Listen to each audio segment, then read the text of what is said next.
Hi, everybody. Smith Banfield from Clear Space here. I thank you for your patience. We had some technical difficulties and had to create a little hack because we couldn't get my camera to work inside the program, but we're here. We're going to get you all the information. And I just want to let you guys know to get you acquainted because this GoToWebinar is new for me as well.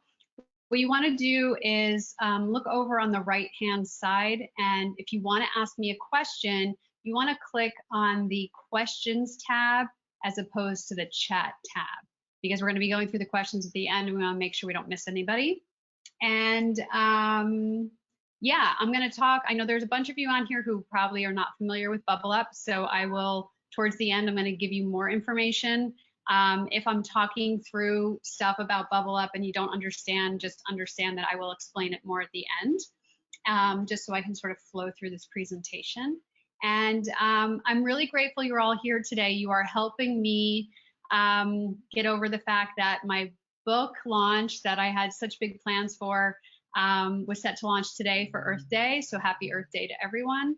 And I just want you to get as much as you can out of what I'm sharing today, because this is an unusual time for all of us, but I feel like it's a great place for us to really learn how to operate in our homes in regular life by using this crisis as an example. And so that's what I'm looking forward to sharing with you today. So I'm gonna give me a second to reorient here and get this thing started. Okay, so we're here for how to modify your space in times of change. This is really something that I know will be beneficial for you guys. It's really a way for you to start looking at your space through different eyes and having a gentler approach to, rather than beating yourself up over your clutter, how you can take action by understanding your habits and how you can improve and change but once you understand that stuff.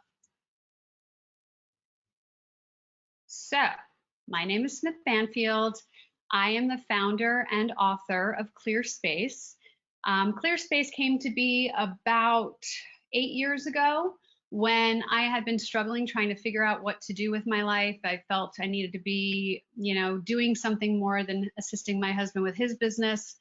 I tried, my hand at like, oh, I'm just going to be an artist, but recognized pretty quickly that I was not going to be satisfied if I wasn't actually helping people. So I kept looking for a way to serve with an artistic background. And this sort of came to me as a way. I never considered myself necessarily organized, but what I really appreciate is beauty and order. And I'm always looking for how can we make things a little bit better. And my belief is that everything is possible if there's something you want to accomplish and you've been told no, or you think it can't be accomplished. You just have to keep going in different directions. So I'll teach you a little about that too. And also to recognize that I did write a book. It's been 2.5 years in the making, and today is the official launch date. And it really goes in depth to what I'm speaking to today. So what I'm going through today is letting you guys talking to you about the common life changes we have, so you can sort of draw parallels. What we're seeing right now is a very extreme case of change. We've had a huge disruption in our life, and so this is very easy to see. So what I want you to notice is the reason why so many people live in clutter is they don't recognize these other changes that occur in our lives that create disruption. Like you start a new exercise routine or a diet.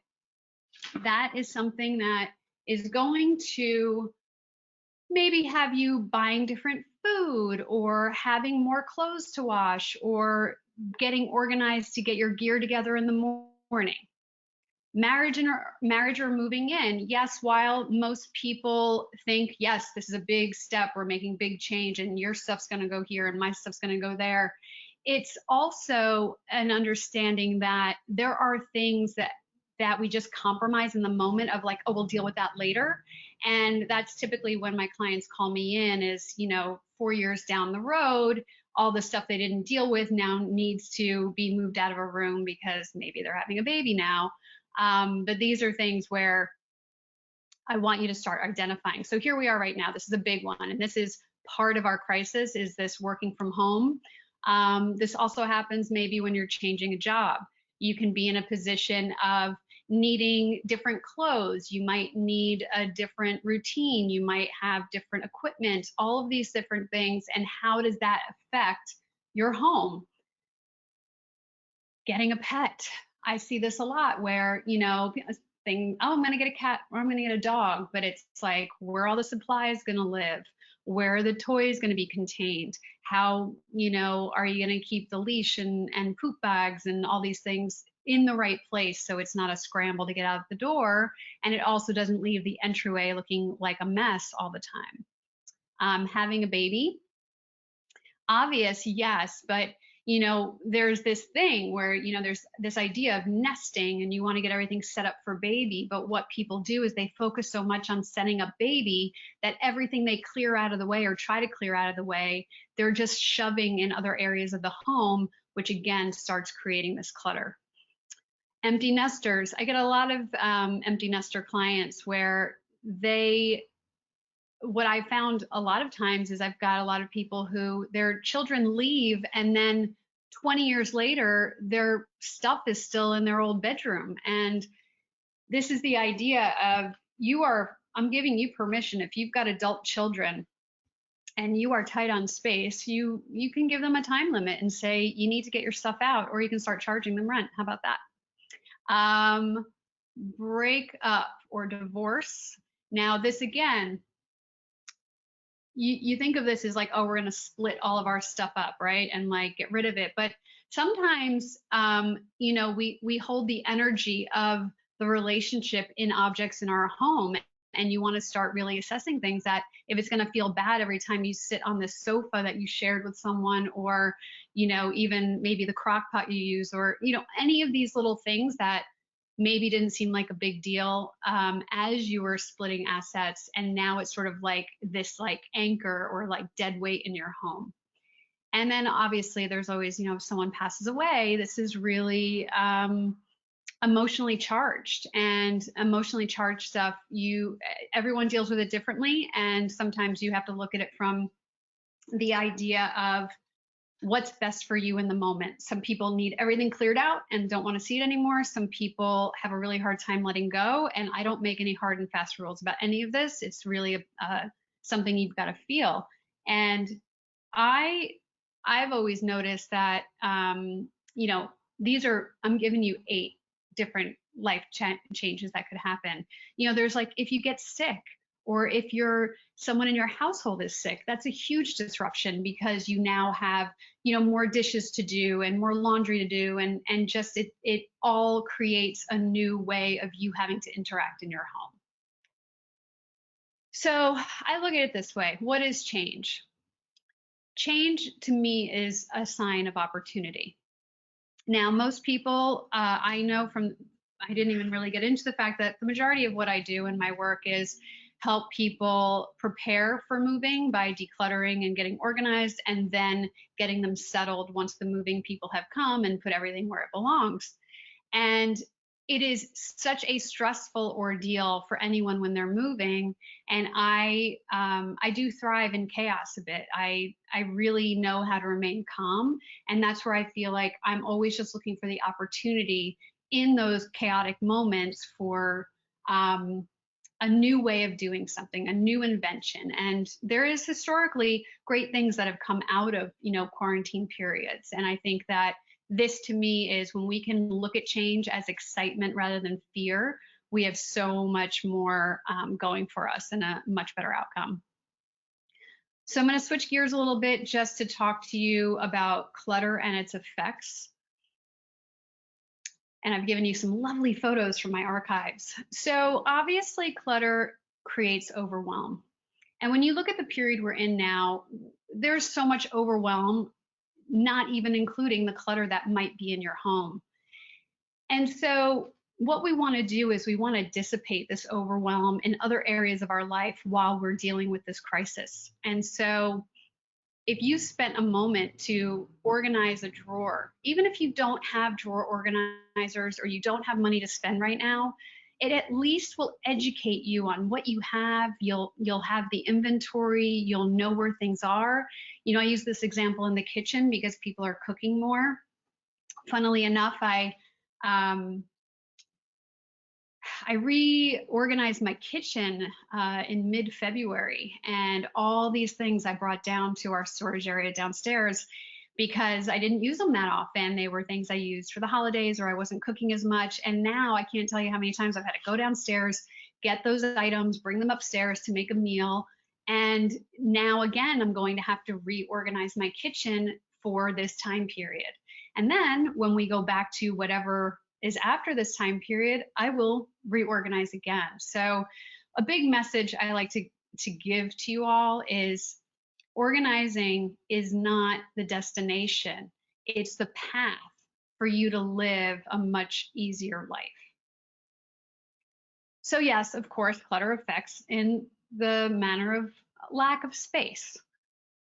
Here, I live in New York City. I know you all don't, but living in New York City, we've always had to compromise and come up with ways to either build things vertically up the wall and all these different things. So what happens with lack of space is just the feeling of being cramped is, especially now that we're stuck at home, that can also create more anxiety than you need to be feeling right now.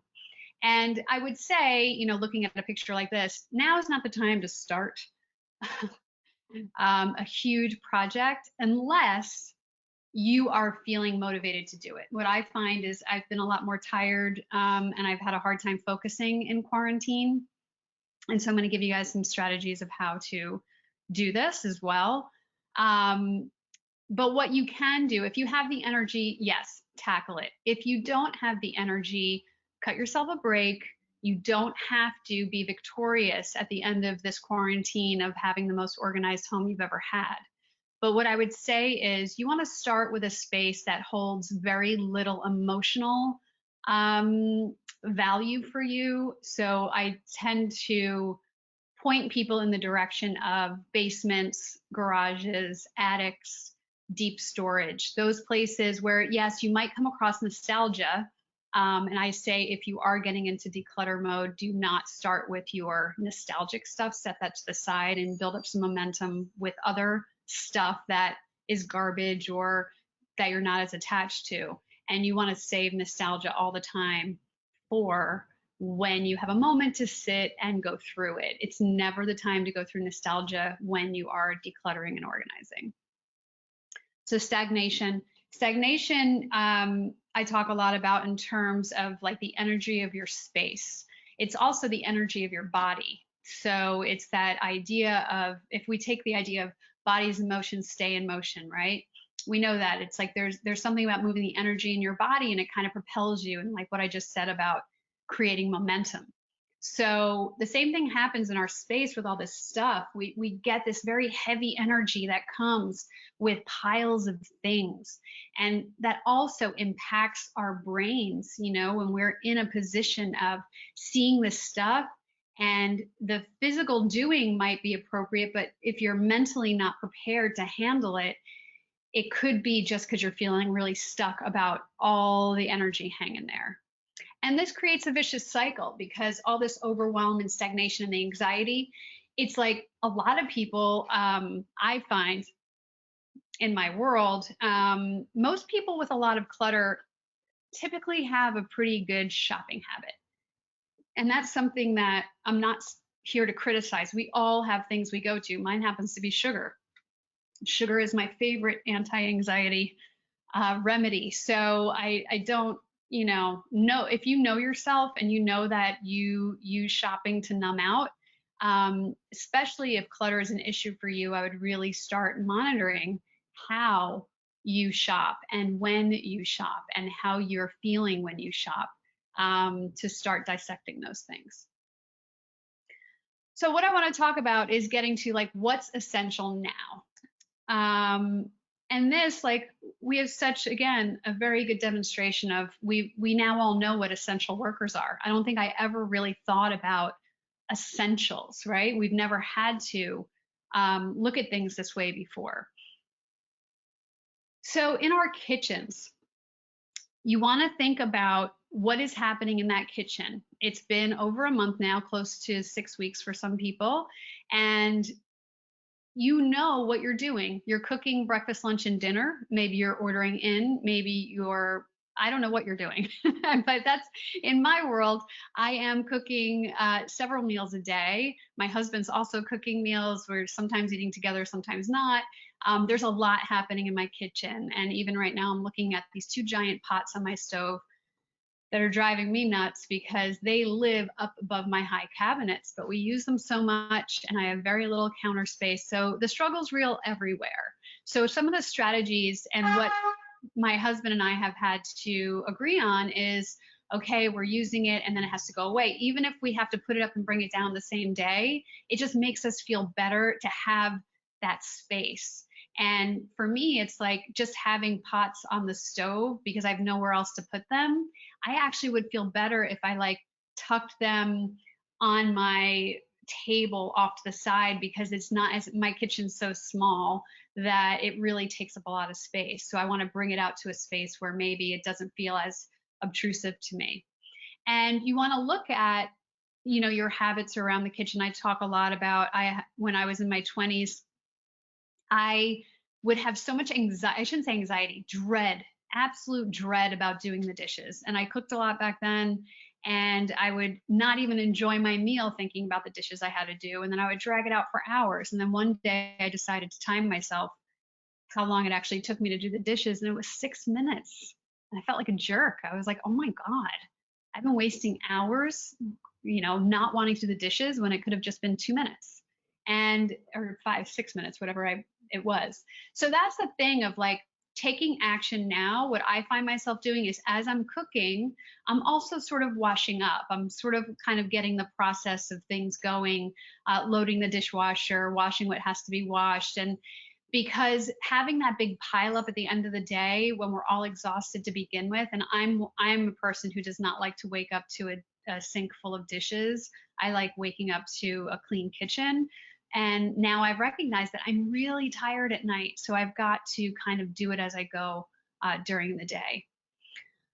Okay, our workspaces. This is, for those of you who are still working and are now working from home for the first time, I'm sure there's been some struggle. And I know this because I've worked at home for 18 years. My husband and I both work from home. We've shared this particular space for 13 years.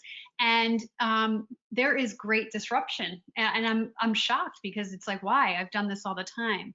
But we're working differently. The same work that would normally take my husband and I out of our homes leaves us both here, so neither of us has the privacy we've needed for our businesses.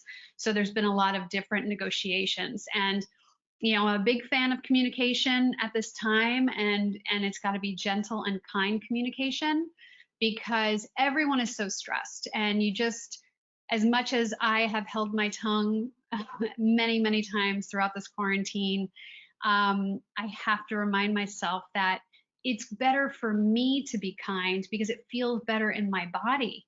When I create conflict and when I stir the pot and when I take my fear and anger out on my husband, that just creates more anxiety in my body. So it's actually like by being compassionate and communicative with whoever you're sharing your space with is really beneficial for everyone involved.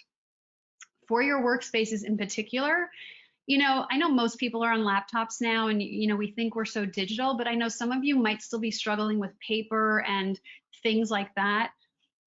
This is not a time to just go and buy a bunch of containers and hope that's going to fix it. I would say containers are definitely the answer, but you want to get the right ones. And I always tell people you want to start with shoe boxes, right? You want to start with things you have just to see how that feels to contain things. And then if you have success with containing those things for work, you're going to feel so much better. And then you could like say, oh, okay, I am going to get a nicer thing. But most of you are going to go back to work. So that's also why I say I don't want you investing in this part-time stuff that maybe you will use in the future, or maybe we're going to go back to this new normal. Those things will become clutter in your home. So that's why I say just wait it out a little bit until we know more information. entryway. This is super important right now. I myself am not leaving the house much, but it has been a couple of times, right? So what's different for me is I have a front door and a back door. The front is where everyone I live in an apartment building. So everyone in my building, and there's only 10 units, can come in through the same front door, which is how I access my front door. So we've stopped using the front door just to have less interaction.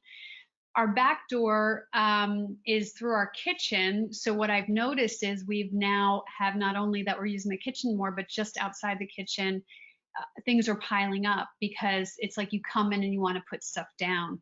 So I haven't done it yet, but I'm thinking about swapping two pieces of furniture. The one I have at the entryway now, moving that closer to the back door, and taking the table that I have now that's becoming a mess and putting that by the front door. So open up your idea of like swapping furniture around. You could do this for any of these spaces, obviously, but looking at it as a temporary solution, for me, this is great because it just makes, I always like to do things as efficiently as possible, and just moving these two pieces of furniture is going to be a game changer for us, I can already tell.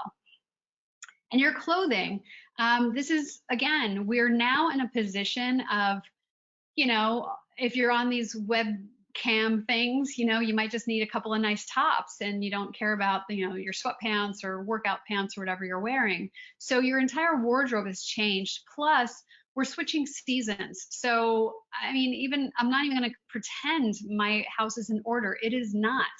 My clothing is a disaster, also because I came home from a tropical vacation on March 8th. So I've got resort wear, I've got sweaters, and I don't have any spring stuff out yet. So this is a really good time to go through your clothing, and I have a great worksheet for you guys in Bubble Up, like I said, which I will share with you guys later.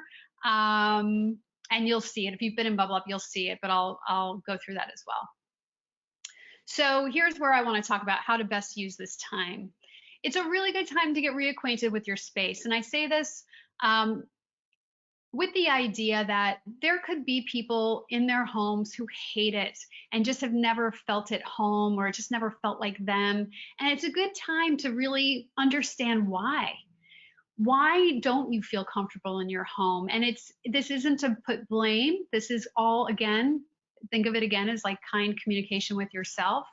Like, what does it represent me? Is this who I am? What would make it feel more like me? What would make it feel more homey? And I don't necessarily mean that that's to go out and buy a bunch of new things. What it really is it's time for you to know what you love and know what you want for your life, and take a moment to look around the space and say, is this me? And you might be like, well, this was me 10 years ago, or this was me 6 years ago. Like, whatever it is, you might be able to pinpoint, like, yeah, I used to love this, but it's not as important. And it's okay, because we are, like I say, we have change that comes in our lives, but on top of that, we are always changing.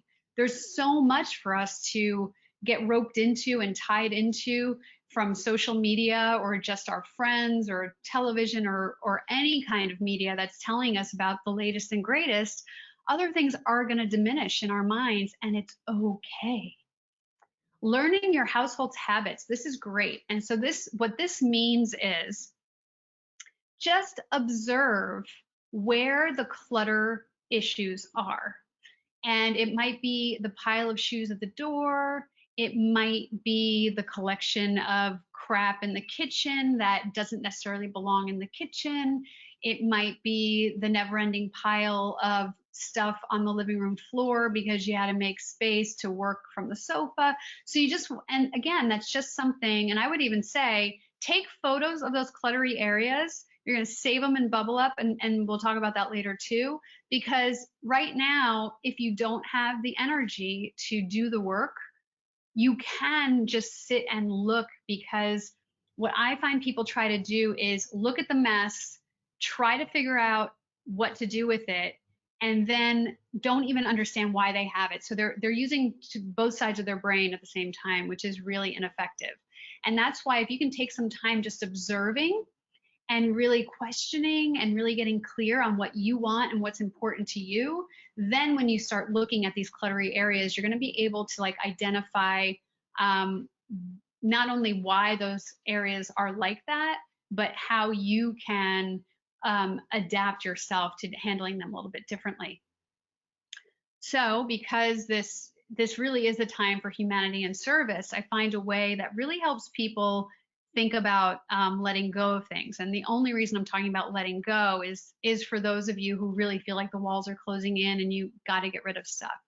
So unfortunately, we can't donate anything right now, but after we're through this quarantine, unfortunately, we're going to see um, a lot of trouble that people are having. Okay, so there's going to be people who are impacted so greatly by the economy and their lack of work that they're going to need help.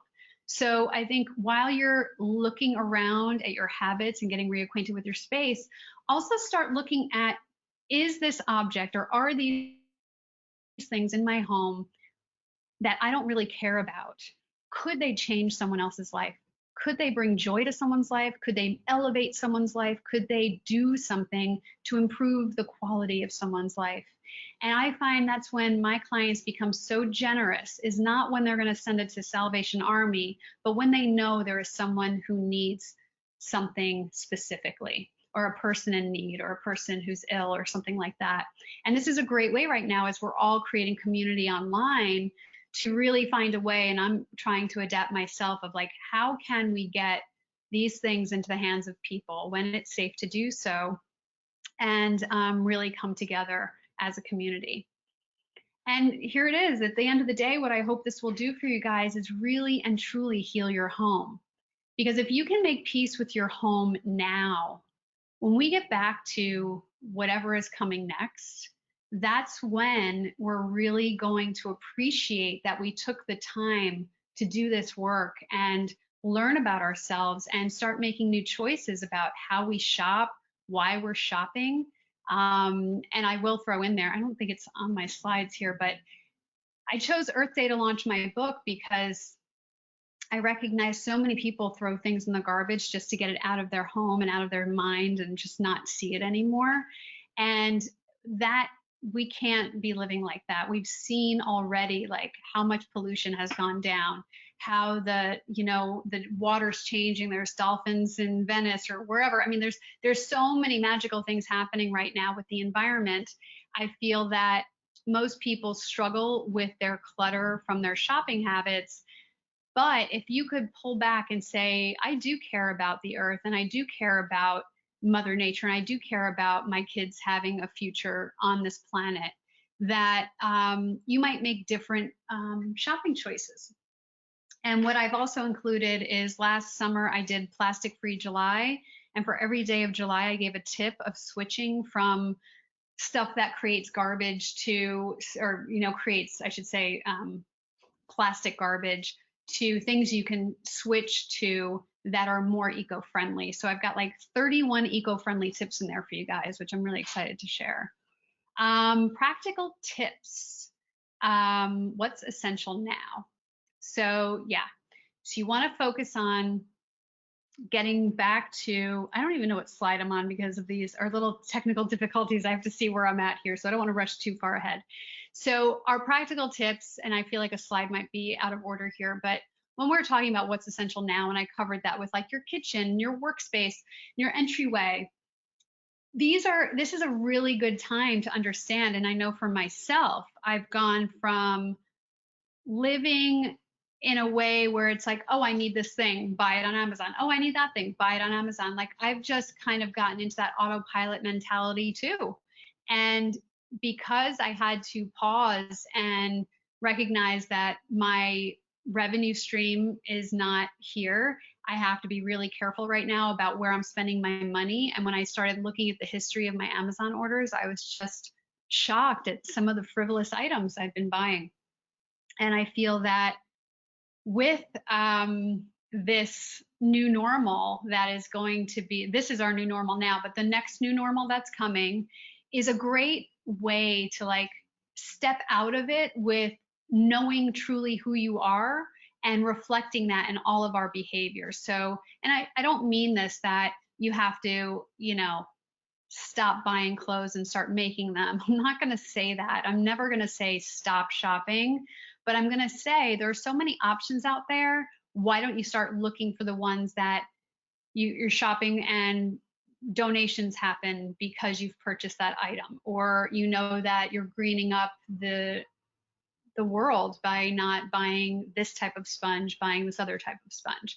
And it might seem like such a small thing, but because I've been doing this for a while, I looked at, I use a bamboo toothbrush, I use silk dental floss, I have all of these essential oils instead of cleaners, and I use them for health remedies too. So I have really taken a lot of the chemicals and a lot of the plastic out of my life, but I'm not perfect.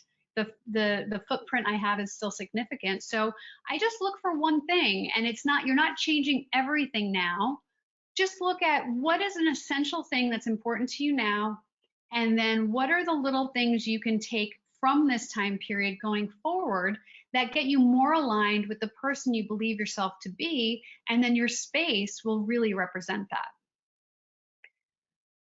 Yes, and we want to look at the breakdowns. So the breakdowns are, as we talked about, the cluttery pockets of stuff that's laying around your home, and just start identifying them. And one of my great quick tips for people, I'm not one for band-aid fixes, and if you haven't done a full clean out of your home, these are going to be band-aid fixes for the moment.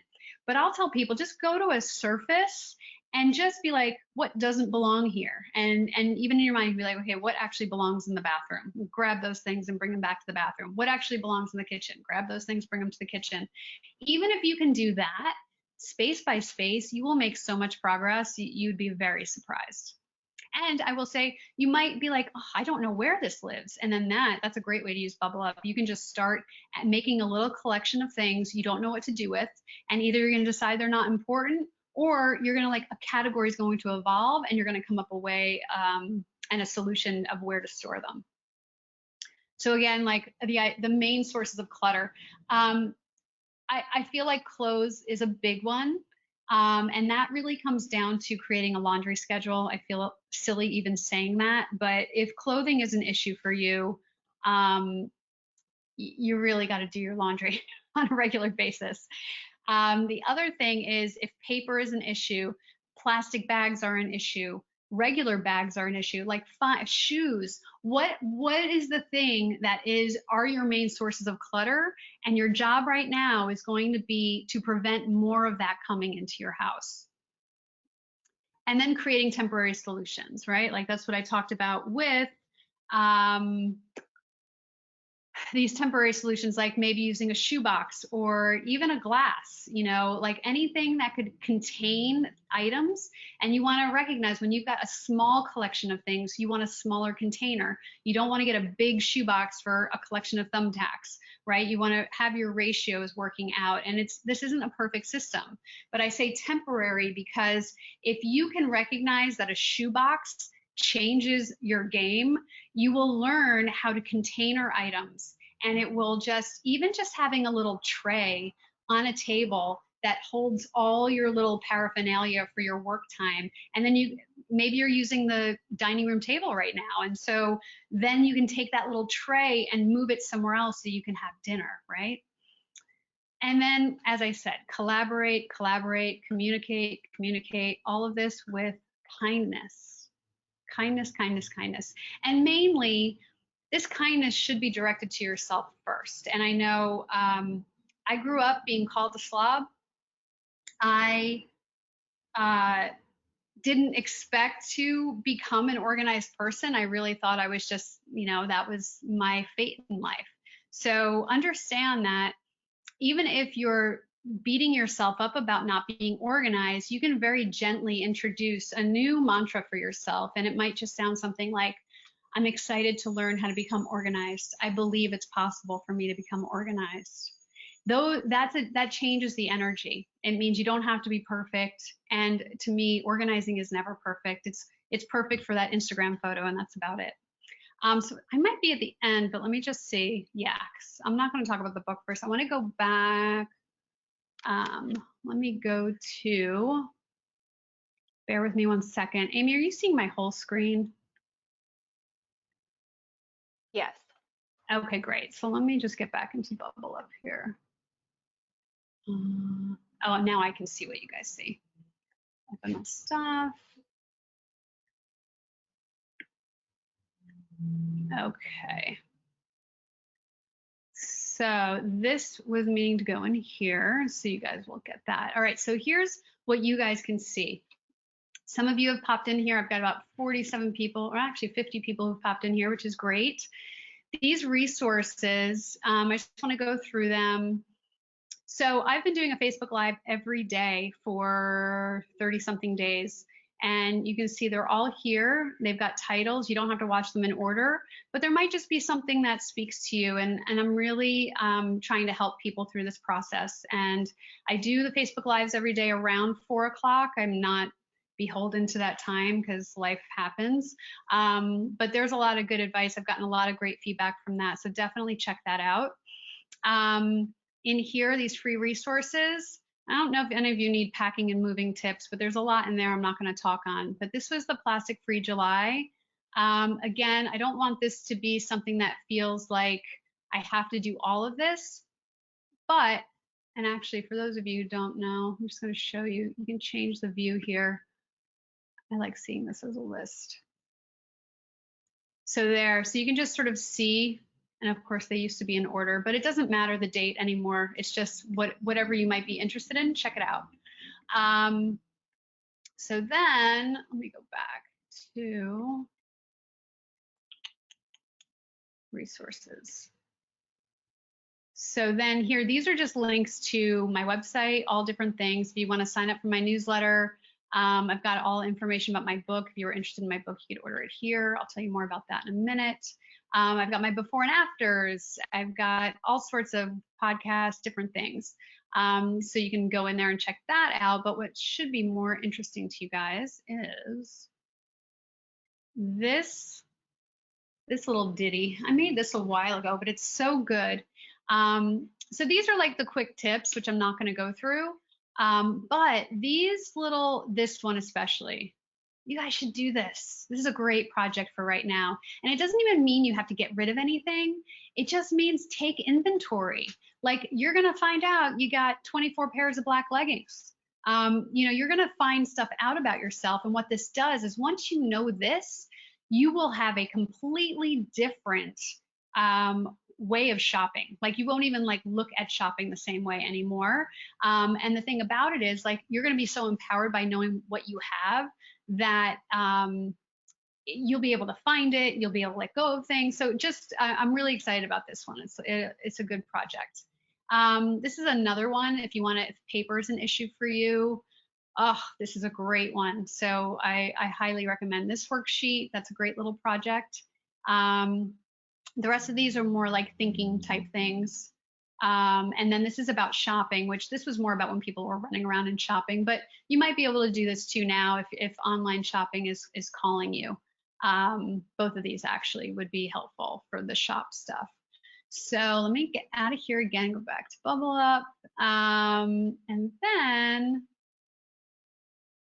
this I just added. So this is something, first of all, when you see my face, if you drop a photo in here, you're having trouble with a cluttery area, drop a picture in there for me and tell me what's up, and I will happily tell you what to do. As long as we're in quarantine together, I'm happy to tell you how to organize any little space, or even if you've got a big project, I could help you strategize to deal with that. These folders I created sort of as an example of what you could do. And like here, and you can read this on your own time, but sort of explains that like, if you don't have the mental capacity right now to do this work, but you know you have to do it, the biggest part of it is just really looking and observing. So go around and just take pictures rather than like hanging out in the cluttery area that makes you crazy. Take photos of it from every different angle, drop it in these little folders. And like I said, you can make your own because you don't need to share it with everyone in here. But then you can, rather than popping on Netflix, you can like, okay, let me look through these bedroom pictures and just start looking at, oh, this is here, this really should go in this other place. And once you start doing the mental work first, it makes it so much easier to attack the problems later. Purge. This is great. It gives you information.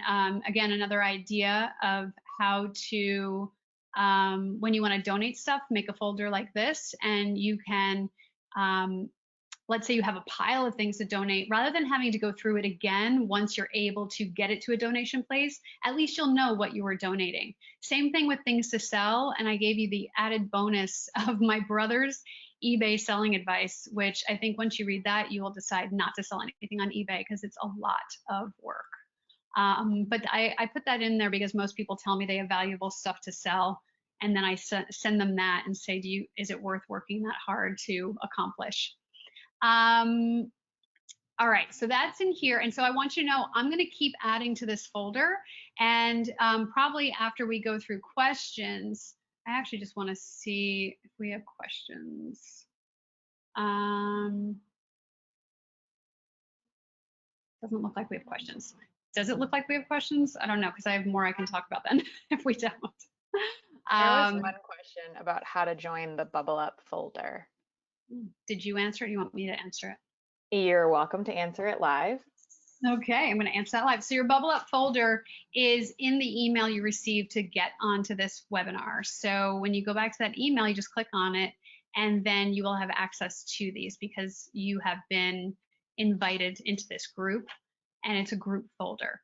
If you have trouble with that, those of you who know nothing about Bubble Up, I am going to be doing my own Bubble Up training for my clients and people who have asked me about it, probably in the next week and a half. And with that, you will have a better understanding of how you can use this. But Bubble Up for me is my favorite organizing tool. And especially now that my entire world is virtual, I've now embraced it even more. And it's just so much better for people who are visual and like to see. And, you know, as an example, I had probably over 200 PDFs sitting on my desktop in a folder. I moved them into Bubble Up because I can see it's bigger, I can see what they are, and I can delete and eliminate them easier than try and go through one-on-one by my computer. All right, let me go back here and I'll just pop up about my book. So this is a day I've been waiting for a long time to be able to get my book out. I'm not pitching this to you guys to go out and buy it now. I know everyone's struggling in their own way, but if you feel like you want more about what I'm talking about, this book is divided into two parts. I know a lot of, I should say most organizing books really get into the nuts and bolts of how to do it. And while I do talk about the how-to, I spend the front half of the book. The first half of the book is why we have so much stuff, why the clutter keeps coming, how we can, you know, look at it from a different lens. And it's all cerebral, like we're really thinking and looking and observing for the first half of the book. And then the second half is taking action. And what I'm recommending is people read the book all the way through once, and then when they're ready to go back, you can start at the second half of the book and like ready to implement and do the work. You may have to revert back to the beginning of the book to like tackle maybe some of your habits and get some strategies on how to do that. My cat is having a sneezing attack. I'm sorry. That's what you're hearing. So it's really, I never imagined I'd be an author. This was never in my plan. This was something that kept nagging me in the back of my mind because I believe organizing is not a luxury service, okay? Well, it is a luxury service, but it shouldn't be for people who can afford to hire people. And the reason I feel so positive about this and really passionate about it is I saw how my life changed when I started living in order. It just took a whole big chunk of stress out of my life that I probably still would not be living in New York City if I hadn't addressed this. Because the stress that clutter brings into our life is unnecessary. It's truly unnecessary. So I want people to empower themselves to learn how to let go and to learn how to help others and to learn how to, make peace with the fact that we are always changing and we're always going to keep developing. And it doesn't mean we have to shame ourselves for changing. It doesn't mean you beat yourself up because that treadmill you bought you no longer want. It's okay. Someone else can use it and it's great. It should not be a place to hang all your clothes. There are all these different ways that we can empower not only ourselves but each other by doing this work. And that's why I'll say honestly, the reason I launched on Earth Day was because I honestly don't think the planet needs saving. I think the planet is really good at saving herself. And this is sort of, the example we're seeing. What I think Earth Day should represent is saving ourselves. And how we save ourselves is by really being particular about what we surround ourselves by, who we allow, I should say who and what we allow into our lives. And I joke about, you wouldn't bring home just any old guy to meet your mom, right? You would, date them and flirt with them a little and like decide before you bring, even just to bring them to your house, right? There's some, you got to kind of vet things a little bit. And I think the same goes with stuff. We always have to recognize that we're always going to want something else. And there's nothing wrong with that. We're here to expand. We're here to have experiences. And the other part of it is sometimes these objects are merely in our lives for the experience of having them for a moment in time. Just because you bought it doesn't mean it's a ball and chain. I mean, you couldn't hold on to everything. And because of the time we're living in, I mean, forget about quarantine. We just have access to so much more than even, I did as a kid. I mean, even 20 years ago, 30 years ago, we couldn't access as much stuff as possible. And we have to start thinking about if we want to have a better life, it doesn't mean it has to be void. It doesn't mean it has to be empty. But the exciting thing is when we do have space, what that does is it invites new energy into our homes and new opportunities and new experiences. And that's really what I'm passionate about, is people really understanding that we are not here to just buy stuff. We're not here to, have the most things, because ultimately at the end of the day, everything you own will become someone else's burden. And, that's something to think about now. If you think you have a bunch of stuff you're going to leave to your kids when you're gone, why don't you see if they even want it? And I'm pretty sure most of them aren't going to. So get really clear on that. And then maybe you can get it into the hands of someone who needs it now. So with that, I will just go see if we've got some questions. I don't know if you see any there. Do you? There's been 3 questions that I've assigned to you. Do you not see them in your question tab? Well, I see questions. I just see, how do I make them bigger? That's what I want to, I'm like, how can I, oh, I see them now. Okay. All right. All right. Did you say how we access Bubble Up site? Right. So I answered that. Got it. See it now. Oh, my mother-in-law says my book is fabulous. Thank you, Jocelyn. Jocelyn's my best client. Oh, is that it? Those are all our current questions at the moment. Oh. But Q&A is open for the last 6 minutes. Yeah, folks, if anyone's got anything, and if we don't, then great. I did tell Amy we may not have questions because people are shy about talking about their stuff, which I totally understand. I get that a lot. People don't want to admit to the struggle they're having, and you don't have to. But what I will say is you sharing helps other people too, which I have learned in the very vulnerable shares I have had during this quarantine on my Facebook Lives. And I was embarrassed to do a bunch of them, and I cried a few times, which was humiliating to me. But the feedback of my vulnerability and how it helped people because they felt the same way and it made them feel normal, that's really what this community is about, is how can we help each other. So I'm not going to pressure anyone. I really got some questions rolling in. Can you toggle back to your face? Yeah, how do I do Do that? you answer these questions?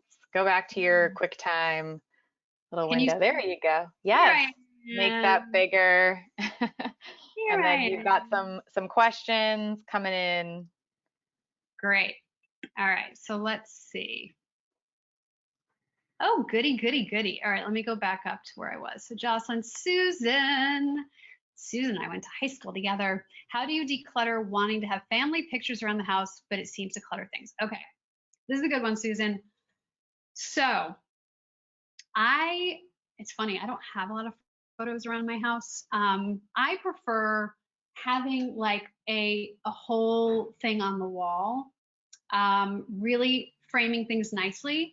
If you guys don't know mixed tiles, and that's something, Susan, I think would be great for you. Mixed tiles, what I love about them is they're all square and they just stick on the wall. And I mean, I did one for my husband probably 2 years ago now, and they haven't budged. And it's super dry in my apartment. So if it wasn't going to work out, I got to take these off because the glare on the light is tough. It just like it's really cool because you basically you can almost make it look like an Instagram feed. You just have all these different tiles and you can reinvent them and stuff. Now that's going to cost money. But if I'm thinking what you're saying, Susan, is like you might have picture frames that have that little angled back thing so they sit on tables. I really don't like these. I feel like it makes everything feel cluttery. And when we have open space on our surfaces, you could have a nice photo of you or like your pet or whatever you want out there, your family. But I love. I used to have one on one of my tables, and then I thought I'm going to put this up on the wall instead, and it's just so much interesting to make kind of that thing. And my biggest tip about that is if you have a bunch of frames and you want to, and even if they don't match, the frames do not have to match at all. What makes it look really good is if you can grid them out. So basically what you do, and you can like do this on the floor, lay them all out, and you basically take a piece of paper, the size of each frame, cut it down, and you put the pieces of paper on the wall to like play with the design of how it would look, and it's super clean and crisp. I can talk to you about more about that, but I want to get to more of the questions. I hope that's helpful. Let's see, I need the glasses to read. So let's see what's next. Sorry, I joined later. Way to see you. Yeah, sorry, we had technical difficulties. I wish you could see me too, but now you can. How do you get your significant other or roommate to get on board? I love this question. Paula, you have to be the change. You have to be the example. You are not the order police. You are not in charge of making people do anything. So this is where you can start collaborating and communicating. And it could just be like, hey, I'm going to clean out this closet today. And this is the thing.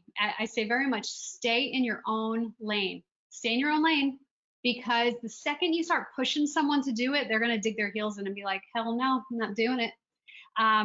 You have to either come together as a team, or you have to just be the example and practice extreme kindness to the people who are not participating with you, and also kindness to yourself. So you have to also understand there are people who can live in clutter and it doesn't bother them. So you have to understand this is your plight to have order, and it is not your job to make other people do it. But what I find is being order yourself and being the person who does this and creates that order continuously, you will inspire people. I promise you that. You really will inspire people. I hope you're doing good, Paula. Julia. So my answer, this is how do you keep old tax returns?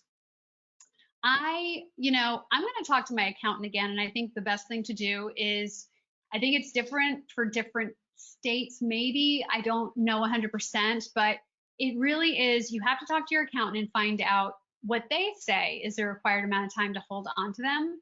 I have now stored all of my tax stuff is in Bubble Up. And again, it's like you don't have to scan, just take a picture with your phone. There are apps that do scan on your phone, and then you could just up arrow it to Bubble Up. Bubble Up is totally secure. I think that's the best way to store it.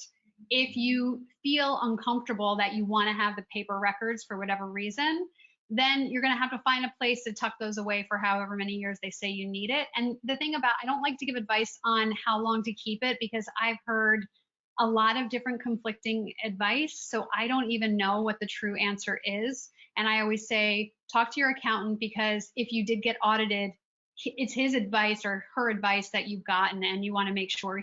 I should not be giving you that kind of advice, but I would say to store it. I want all of that stuff up in the cloud. Could I repeat how to get Bubble Up folder? Yes, Jocelyn, you know what, I'll talk to you about that. I'll give you a private training, Jocelyn. Great information, Nanette. Thank you, Nanette. Linda, how do you decide what to keep of your kids' stuff when they move out? None of it. You know, Linda, I really feel like there's this, you got to clip wings somewhere, and it depends on their age and it depends on what's happening, but I would set a time limit, and it also depends on how much space you have. So I've had people who've told me that they tell their kids, like, okay, by the end of the year, whatever you don't remove from the house is going away, and they can choose to get a storage unit, or they can make do in another way. But I don't feel there's any reason why you need to be holding on to your kids' stuff after they've moved out. Now, if we're talking about nostalgia, that's a whole different thing, and you've got to really understand, like, are you holding on to like their baby clothes because you don't want them to grow up, but like they've grown up, like that's over. And I'd rather look at those baby clothes as, take a photo of it, you'll have it forever, and you probably have a photo of the child in it, but those clothes aren't your kids. And like, think about the poor person out there who can't even clothe their child. Let them have these beautiful clothes. I hope that was helpful. Kim, okay, thanks. Dolores, how are you? It's Great Smith. This is Great Smith. I got your ebook and just started to read and thinking about what I can release and find a home for. I love it. Arabellis, hi, how much does my book cost? So my book is an ebook, $7.99, a paperback, $11.99, hardcover is $28.95, I believe, and the link is in Bubble Up as well. It's also on my website, Clear Space NYC. You do not have to order it from me. It will eventually be on Amazon. I don't know when. I didn't even know my book was live when it was live on Balboa. So it will be on Amazon eventually, which is, I'm sure, easier for a lot of people. You're welcome, Susan. Dina, sure. How do you handle situations when one person in the relationship is more hesitant to get rid of things? So I did just speak to Paula's point on that, Dina. It really, it's tough. What I've said also, and Paula, this might help you too, if you're sharing a space, you have to make some rules that, because if you're someone who is resistant to clutter and you're with someone who's very cluttery, you have to have a nice heart to heart and explain that what's most important is that there's peace in the home. And so what that means is, let's call them the cluttery person, has a space that they're allowed it to be as cluttery as they want. That rule applies for my husband's office and my office. I've got plenty of clutter around a lot of the times, but like, we both understand we're busy, but like, we contain stuff to our office to not disrupt the living space. And so you start making agreements of like, okay, so where can be the safe space where we will keep it clutter free? And the other part is, what you do then is, maybe they do still leave clutter and you just take it and put it in their cluttery area. And that's how the rules go.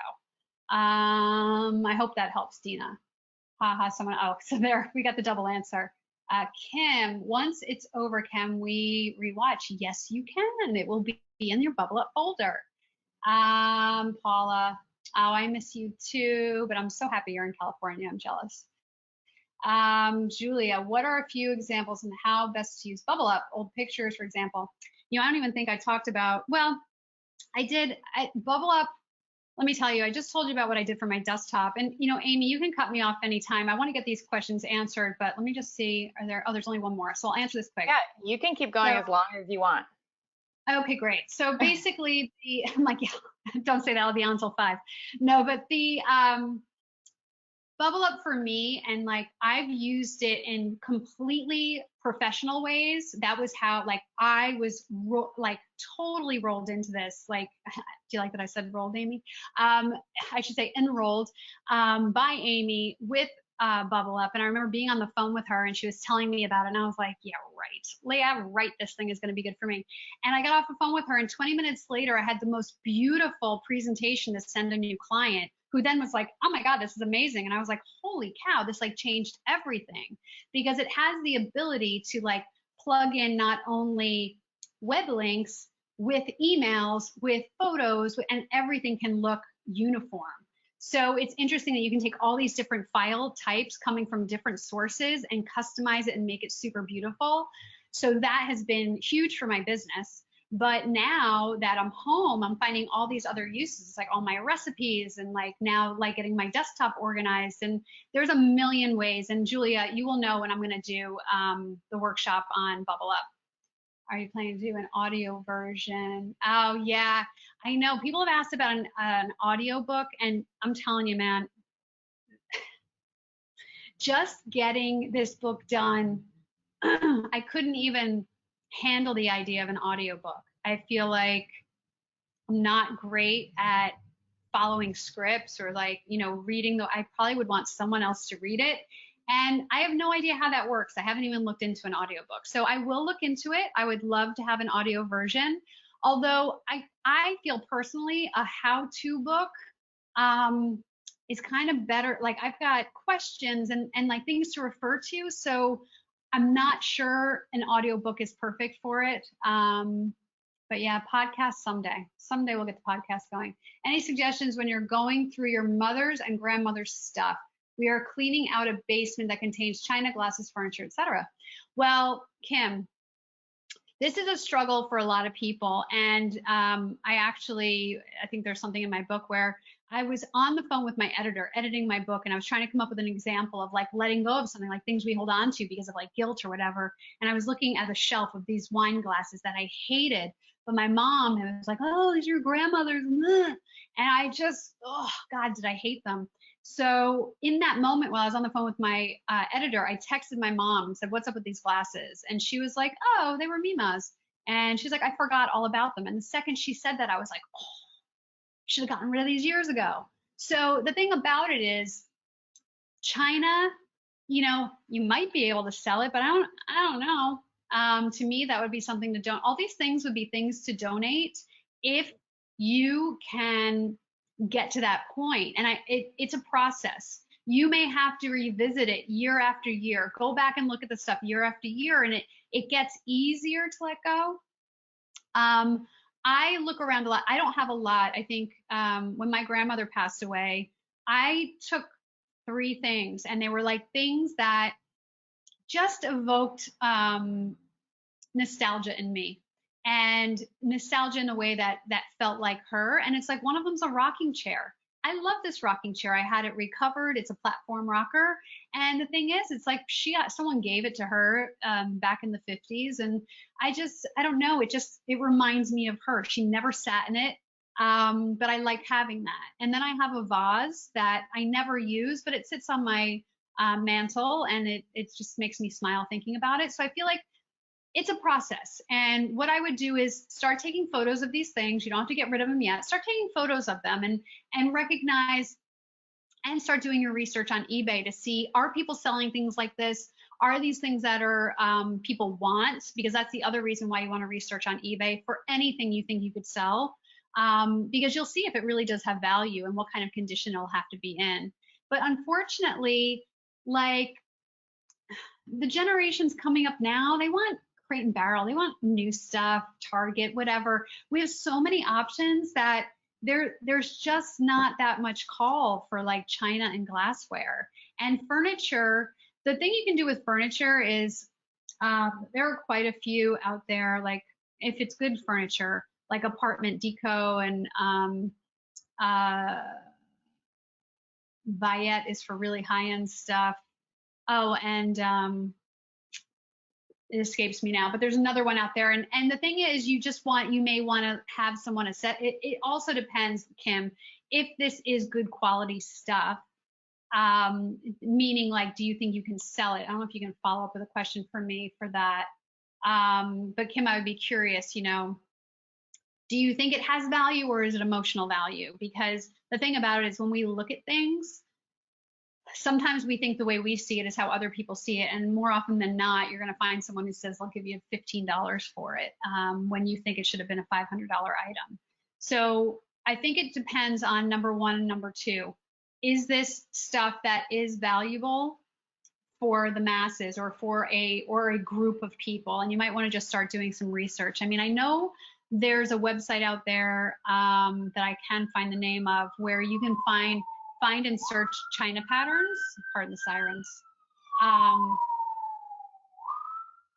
Sorry, that was just really loud.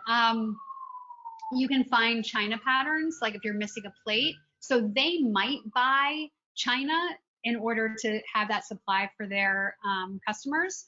But again, it just depends on the condition it's in, and realize the longer stuff's in a garage or a basement and it's been dusty and dirty, like getting it into the proper condition is not always great. So again, if it's a heartstring situation that it's pulling at heartstrings, then it's not the time to do it. If it's more like there's a debate between, you and someone else in the family of keeping it or getting rid of it, like that's, if someone wants to keep it, they've got to deal with it. They've got to take it and bring it somewhere. And you've got to make these boundaries. And that goes back to the woman who asked about, how long should you hold on to your kids' stuff? I mean, if you were moving, would you take all your kids' stuff with you? You'd be like, all right, I'm moving, come and take your stuff. And you're perfectly entitled to, your home to be in a position where it's just not a shrine to your child or taking up space that you need for your child to just use as storage. But again, it depends on how old your child is, what their situation is, but I would say empower them to take care of their own stuff. I think, let me see. Lots of rattan. My husband just wants to get rid of everything. Rattan, man, I don't know where you live, but do you want it? Is my question. Like, is it, I get that your husband wants to get rid of it because I'm guessing it's your relatives and not his. It's always easier to want to get rid of other people's stuff. So, I mean, the thing about it is, if it's in great condition, I would still donate it. I wouldn't look at this as a way to like, I mean, are you looking, I would like to know, Kim, is this something you were trying to make money off of, or is it something you want to keep? Like, what are you feeling about this? It's just your comment, great condition, feels to me like you think you should be able to get money for that, but I don't want to put those words in your mouth. And here's the thing. This is a very personal experience. And in my book, I ask a lot of questions that get you really clear, because I don't come into people's homes to tell them what to do. I come into people's homes and I listen to them.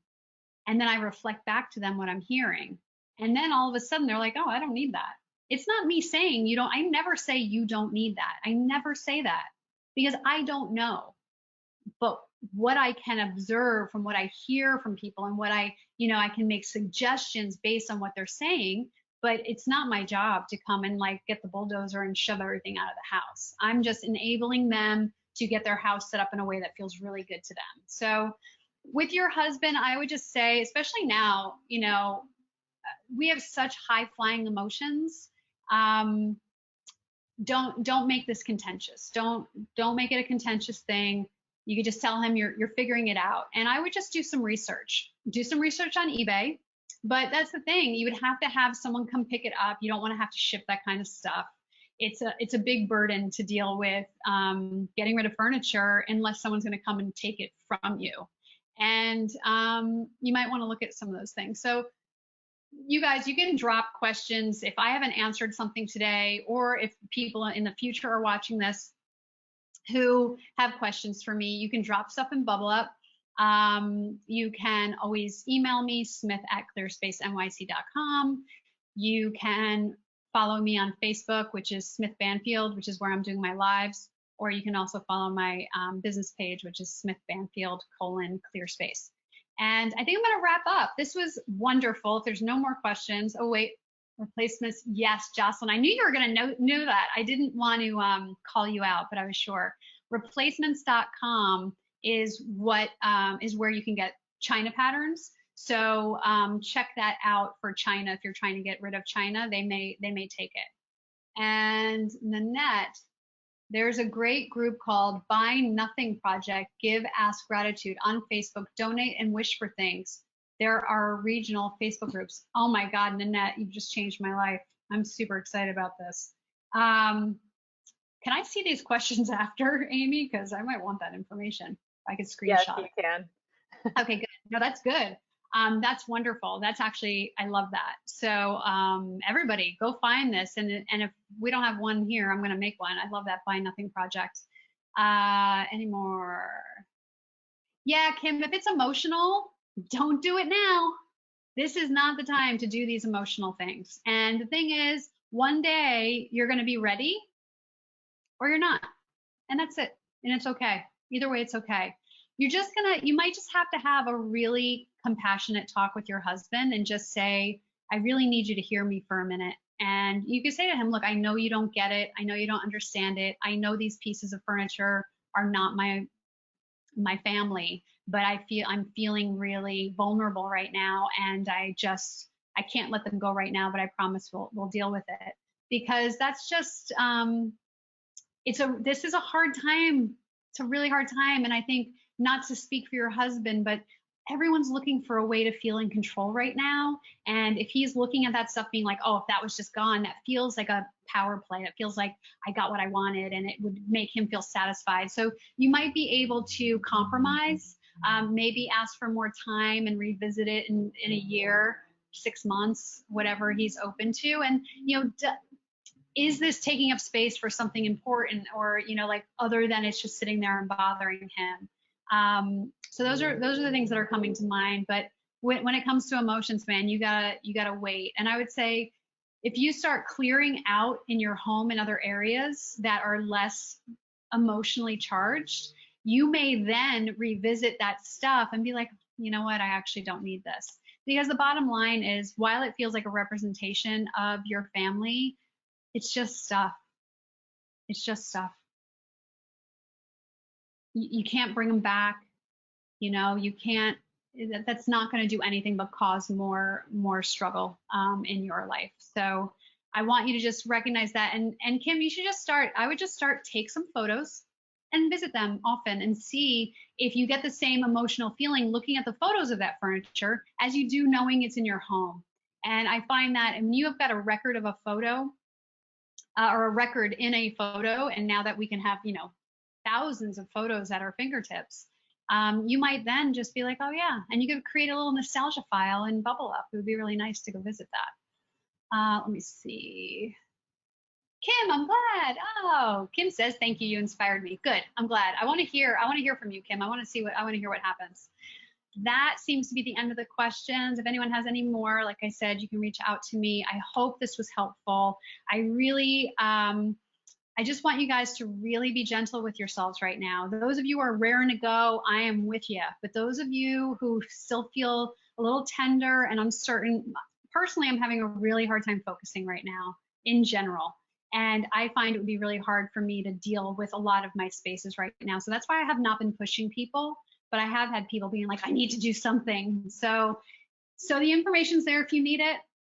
I would love to help in any way that I can. So please reach out to me. And Amy, I thank you and Bubble Up so much for having me. This was such a great experience. I wish it was a little less crazy. Hopefully I can figure out my camera and why that didn't work. But thank you guys so much. And I'll let you know when I'm going to do the Bubble Up training. Like I said, it should be in the next week and a half or so, but I'll keep you guys posted. Thanks so much.